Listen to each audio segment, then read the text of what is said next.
It's time for today's travel and cruise industry news. With the latest from travel and cruises around the world, here's your host, Chillie Falls. Good morning. Welcome to Travel and Cruise Industry News on this, the 29th day of July, 2022. Coming to you from Bedford County, the Central Virginia area, right near Lynchburg. And folks, today, the lead story is Norwegian taking delivery of the Norwegian Prima. Got a bunch of other things going on this morning as well. Today is National Lasagna Day. It's also Dave Monk's birthday. Now, I'm not sure if there's any relationship to those two things or not. I'll have to ask Dave that next time I talk to him. But since it is National Lasagna Day, you know what I'm going to do? I'm going to have a little lasagna for dinner tonight. That's exactly what I'm going to do. All right, we got cruise ships sailing from North America ports today. In Boston, we got the Norwegian Pearl, and Bayonne, the Oasis of the Seas. Port Canaveral, you got Carnival Liberty, Disney, Wish, and Independent of the Seas. West Palm Beach, Margaritaville at Sea. Miami, the Carnival Conquest, Freedom of the Seas, and the Norwegian Sky. In Toronto, we've got Ocean Navigator. In Long Beach, Los Angeles, Long Beach, we've got Carnival Radiance. In San Pedro, Los Angeles, we've got Navigator of the Seas. In San Francisco, Ruby Princess. Seattle, we have Ovation of the Seas and Celebrity Solstice, both sailing. In Vancouver, we've got Seabourn Odyssey and MV Ocean Victory sailing. We also have Radiance of the Seas, land and sea packages going today. In Anchorage, we've got Celebrity Millennium sailing and also land packages for the Norwegian Jewel. In Fairbanks, we have land packages for both Norwegian Jewel and the Majestic Princess. All right, just beyond Norwegian taking delivery of the Prima, we also got to talk about Royal Caribbean. That broke literally right at the end of our show yesterday, and they're dropping pre-cruise testing for some. The Brilliance of the Seas, we talked about that on Cruise Amigos yesterday, some as well. It has now been redeployed. We know what's happened with that. I'm going to talk about that quite a bit because that affects some decisions that I have to make. Princess adds some new itineraries. That's pretty exciting. We got a report from Mexico on the cruising. And we got the FAA seat size standards. We're going to talk about that and a lot more this morning here at 11 o'clock. If you're listening via the podcast, you can always access the podcast via my blog, which is accessadventure.net, or wherever you get your podcasts from, all the big guys, Stitcher, Pandora, iHeartRadio, Amazon Music, Google Podcasts, Apple Podcasts, any of them. Just search for Travel and Cruise Industry News, and you'll find the Fat Travel Guy. Also, in the description of the podcast is a link for a video feed if you ever want to hop over to check out any of the pictures that I post on the daily shows or clips, which could be from me or any of the Chillie Cruise family as they're off and about around the world. You can also find the link to the New York Times podcast First Person, which is entitled When What Matters Most is Going on a Cruise, which is about yours truly. All right, I'll be back with today's news after a word from one of our network sponsors.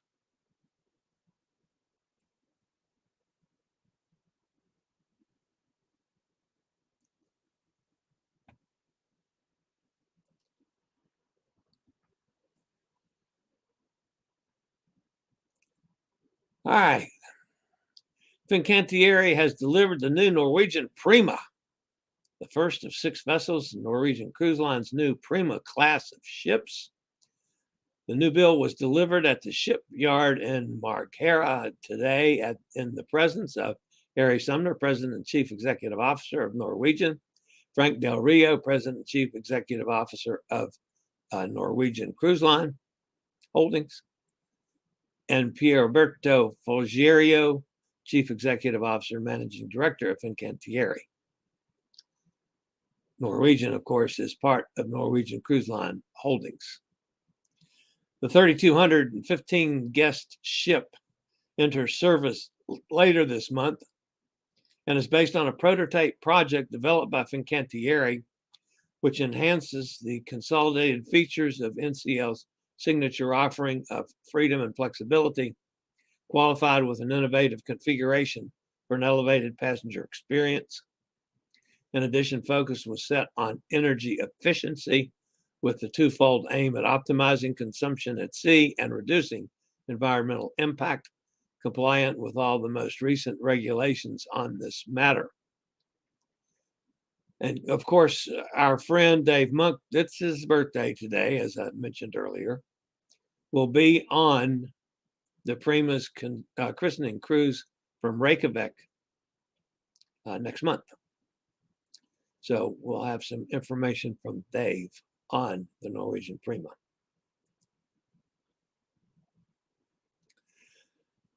All right, Royal Caribbean.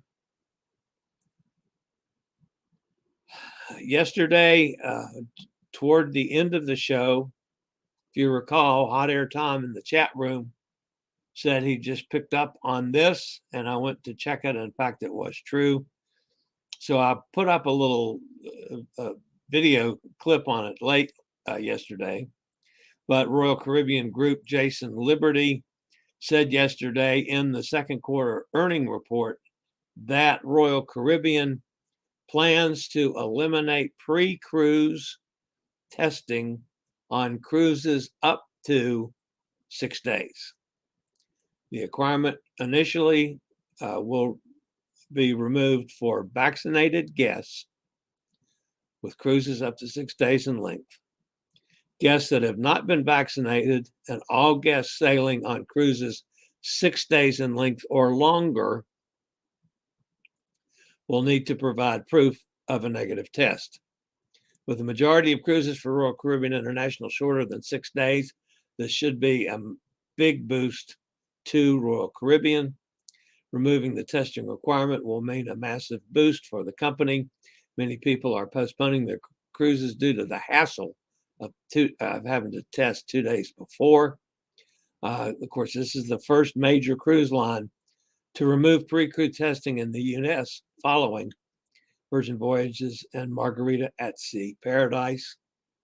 And this is effective for all three in the umbrella of Royal Caribbean, which is Royal Caribbean International, Celebrity Cruises, and Silver Sea. Now, we were a little upset with Royal Caribbean because they had taken Brilliance of the Seas schedule for Europe in 2023 completely out. There'd been a big donut hole in Royal Caribbean schedule and the major TAs like Vacations to Go. The problem with this was that it also included the group cruise from Cruises for Solos that Pete Allison and I were on. We, in fact, did receive letters yesterday during the night, actually, from Royal Caribbean concerning A Brilliance of the Seas. And, whoa, what happened? I just lost everything.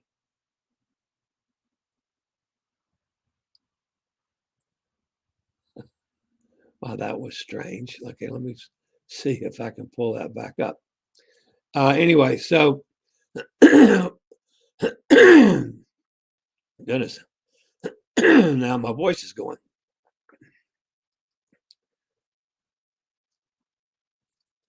So Brilliance of the Seas. Okay, now I got to move this back over where I can see it. Sorry about the delay, folks.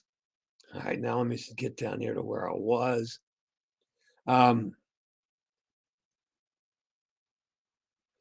Anyway, Brilliance of the Seas is going to be moved now to Australia. So it's being redeployed. And there is no real reason that makes sense. What they're claiming in the letter that we received is the International Maritime Organization recently shared new speed regulations that we must adhere to. That's Royal Caribbean saying that. And as a result, we've repositioned some of our ships for upcoming 2023-24 season. Our original plan for Brilliance of the Seas was to continue offering sailings departing Tampa through April of 2023 and begin its European season on May the 15th. We were scheduled to go from Athens on May the 23rd, 22nd, 23rd, whatever day it was. Okay. Royal Caribbean is saying because of this speed regulation from international, they've had to pull Brilliance. And they're replacing it with Enchantment. Now, I'm sorry, folks, but that's a bunch of crap. And don't get me wrong, I love Royal Caribbean. I love them to death. But I'm sorry, but you got to, if there's a legitimate reason, okay, tell us. Don't give us something that's stupid. You're replacing a ship with an older, smaller ship because of some kind of speed regulation. And then you're going to put it in a position to be a trans-Pacific as it's going to go to Australia. So it's okay to sail across the Pacific. It's not okay to sail across the Atlantic and in the Mediterranean. I don't think so. So that excuse is a bunch of crap. Now, the bottom line of this is they're taking what we're booked on, Brilliance of the Seas. We're going to a smaller ship. We're going from 3 pools on Brilliance to 2 pools on Enchantment. We're going from, I believe it was 19 bars on Brilliance to 10 bars on Enchantment.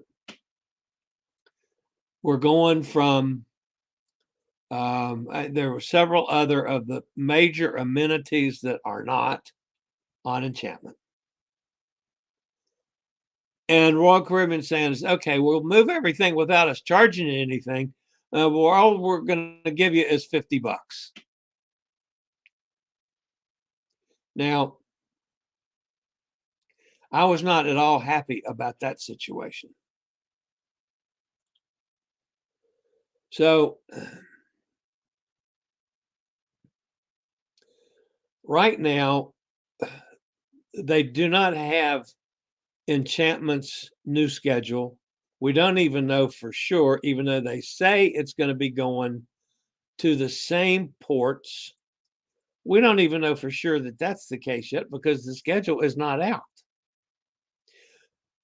I thought, well, maybe a saving grace for me is if I could do the TA, the transatlantic, at a better rate because the Brilliance transatlantic was too expensive. That way I could avoid flying one way. And you know my feeling about flying right now. Well, they don't have the new schedule up at all for Enchantment. So we have no idea when it's going over, when the transatlantic is, where the transatlantic's coming from. We don't know any of those things. And obviously, I've got to give the agent over there that's handling it. We have a European travel agent. It's not Martin, by the way. the agent over there that's handling, I've got to give him some kind of a yes or no here quickly. Now, for all my folks that friends in Cruises for Solos, because of my current health situation and because of going to a smaller ship that has a whole lot less amenities for accessible travel as well, I am seriously looking at backing out of the group cruise. I hate to cancel anything, folks, but I am seriously, to me, with all the question marks, plus they refuse to give any kind of rate for flying from the U.S. I mean, I can't even compare it. It's not canceled yet, officially.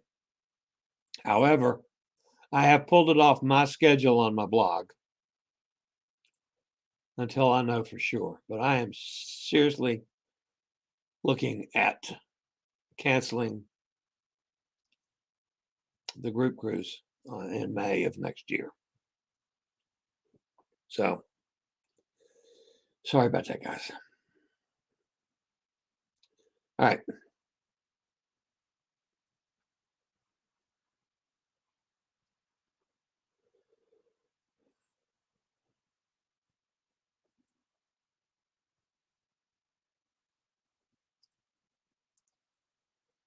All right, I think the next story is on Princess. I got to go over here and find this again now because I lost everything. Princess Cruises is now offering more opportunities for travelers from North America to visit cool places like the California coast, more ports in Mexico, Hawaii and Tahiti, more tropical shores, the Panama Canal. In total, they have new options next year and between 23 and 24. New options that include 47 curated itineraries and 214 departures. The most exciting of these itineraries include the Discovery Princess sailing to Hawaii for the first time. 2 15-night voyages will feature overnight stays in Honolulu.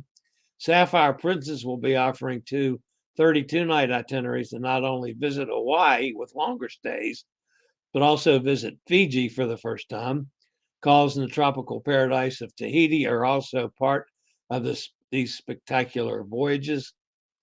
Other ships that are offering South Pacific and Hawaii sailings include Crown, Diamond, Emerald, and Ruby, all sister ships in the cruise line's popular Grand class. Caribbean cruises are always popular year-round. Princess will be offering 18 itinerary options from 5 to 21 nights, both from Galveston and from Fort Lauderdale. Home ports are going to include Cozumel, Grand Cayman, Grand Turk, Princess Keys, Aruba, Bonaire, Curacao, San Juan, St. Thomas, and St. Martin. And of course, many travelers love the Panama Canal transit and partial transit. Princess will be offering both full and partial. 10 to 15 nights aboard Emerald, Island, and Ruby. Guests eager to visit Mexico will have options aboard Crown, Diamond, Discovery. Discovery will offer an extra special 10-night itinerary to the Mexican Riviera, departing April 8th. That is the total solar eclipse cruise from Los Angeles. So pretty cool stuff coming from Princess. Mexico offered the report card on the first part of the year. The government of Mexico released that from January to May of this year, 2.674 million cruise passengers arrived. It reported that 1,248 cruise ships visited different ports in the country within the time frame, including popular destinations on Western Caribbean and the Mexican Riviera. During the first 3 months of the year, the number of cruise guests that visited one of the most popular cruise ports in the Caribbean, of course, is Cozumel, exceeded the total number of passengers in total for the year of 2021. The ports of Cozumel and Costa Maya, Ensenada, Cabo San Lucas, Puerto Vallarta, and Mazatlan received almost 95% of all guests that visited Mexico. The Secretary of Tourism, who is Miguel Marquez, explained that within the time frame of January to May, Cozumel had 498 arrivals and 1,018,000 guests. Costa Maya had 251 ship arrivals, 523,000 guests. Ensenada, 140 arrivals with 226,000. Cabo, 116 arrivals with 213,000. Puerto Vallarta, 89 arrivals with 179,000. And Mazatlan, 69 arrivals with 149,000 guests. Cruisers who traveled to Mexico in those 5 months represent a total foreign exchange income of $198 million. So, congratulations to our friends in Mexico. And finally today, just a few minutes ago, this came out. Congress ordered the Federal Aviation Administration to establish minimum dimensions for airplane seats within a year when the agency's funding was renewed in October 2018. The FAA has yet to comply. Today, the agency took a step toward creating a new seat size regulation. The FAA is announcing an advance notice of proposed rulemaking, a signal flare of interested members of the public that the agency is considering implementing the minimum size for airplane seats after all. I mean, it's only, over 4 years late, folks. The notice that went out today opens a 90-day comment period during which the FAA will solicit feedback on possible airplane seat size standards. And you can be sure of one thing: the old fat man will be replying to that with my feelings about the size of the damn seats on airplanes. All right, let's jump over and see who's with us in the chat room. And I see right off the bat that we have the good old porn guy was here. I took care of that. Kenneth's with us. Good morning, Kenneth. Carol's here. Hi, Carol. Lizzie's with us. Hi, Lizzie. Hot Air Tom is with us. Mike's here. Cindy's here.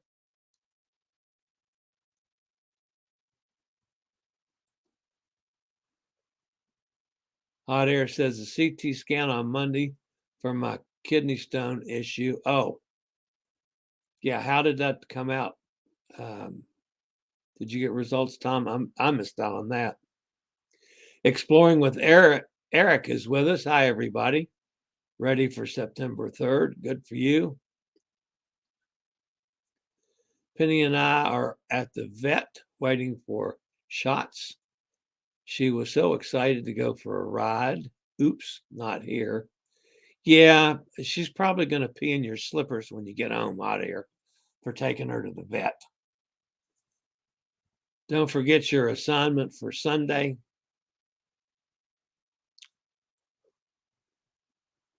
My assignment for Sunday. Hell, I've forgotten it already. What am I supposed to do on Sunday? I don't even remember, Hot Air. Unless I have that in my notes someplace. I'll be leaving for Venice October 24th on Viva. Is it the small tenders taken by NCL? Fill me in. Well, actually, these weren't regular tenders. They used some kind of motorboat. So, yeah, I'm not sure if this is going to be the way it's going to be done. It'll be interesting, Cindy. When you find out, let us know. Hard to say, Cindy. They use small boats from the port for the gym. The city was not happy, yeah. The port people were happy, but the city folks weren't. Lizzie says, I'll miss seeing you on the cruise. Yeah, me too. I mean, I want to come over there for a lot of reasons, but I mean, everything needs to go just right. And I was hoping Brilliance was going to do that, Liz. We will come up with something else, I promise.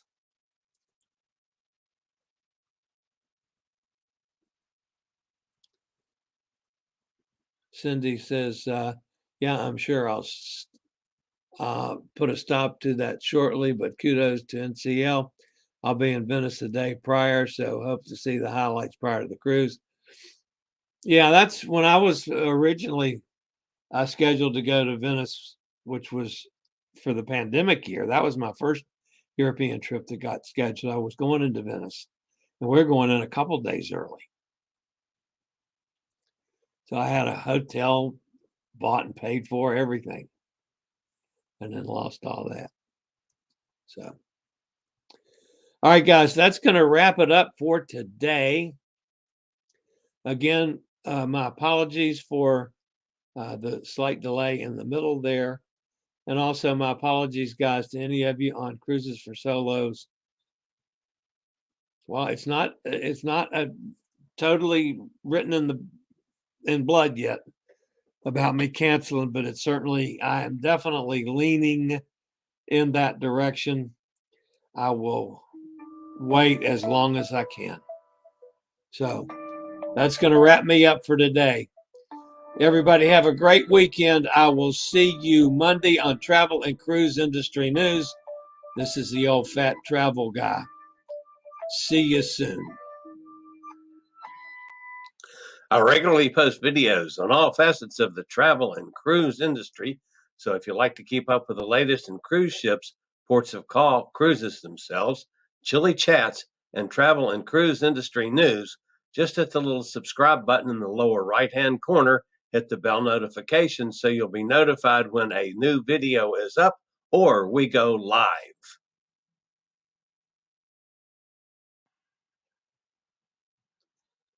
This video was produced by Chillie's Cruises.